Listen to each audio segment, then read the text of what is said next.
Given question 4, use Taylor's method of order 2, 4, and 6 to approximate the solutions for each of the following IVPs.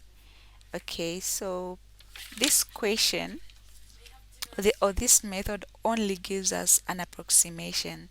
So what if you want to compare the approximation with the actual value? You need to have the unique solution for the differential equation. So here what I'm going to do is to show you how to come up with the unique solution if you're not given. I'm going to use A as an example, and my A is right here. Y prime equals e to the power t minus y on this interval, and my given condition is this one here. So this is my differential equation. Now I'm going to express this differential equation as e to the t multiplied by e to the negative y. Okay, so I've just used the laws of indices here. I'm going to say, you know that y prime is the same as dy dt. Okay, so I'll just replace this one in the differential equation. So I'll say dy dt is equal to e to the power t divided by e to the power y. Okay, so this right here, or this is just simply the inverse of this one here.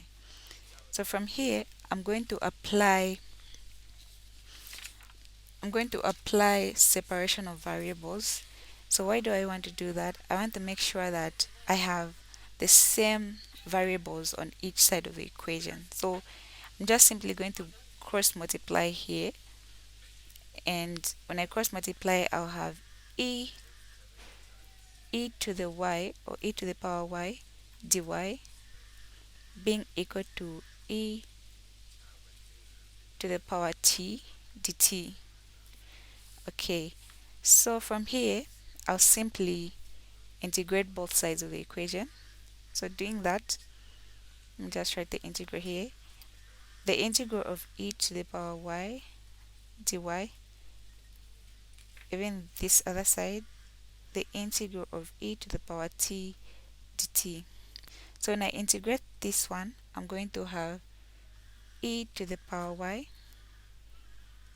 If I integrate this other part, I'm going to have e to the t plus c. So my initial condition is y of 0 being equal to 1.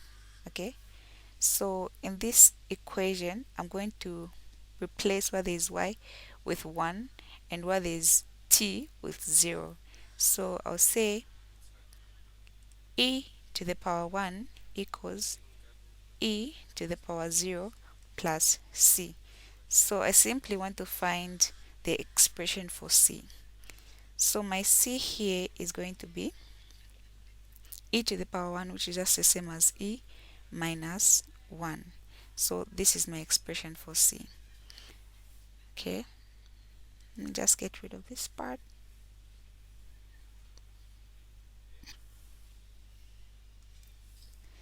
So my equation is e to the power y being equal to e to the power t plus c.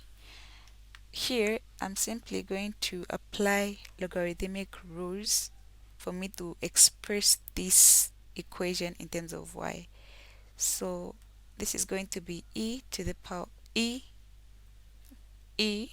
natural log of e to the power t plus c. So you've already found what your expression for c is. I'm just going to substitute in this equation.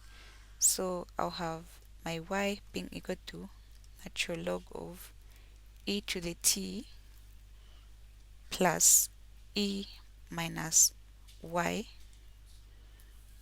So this right here is my unique solution for the differential equation that I was given.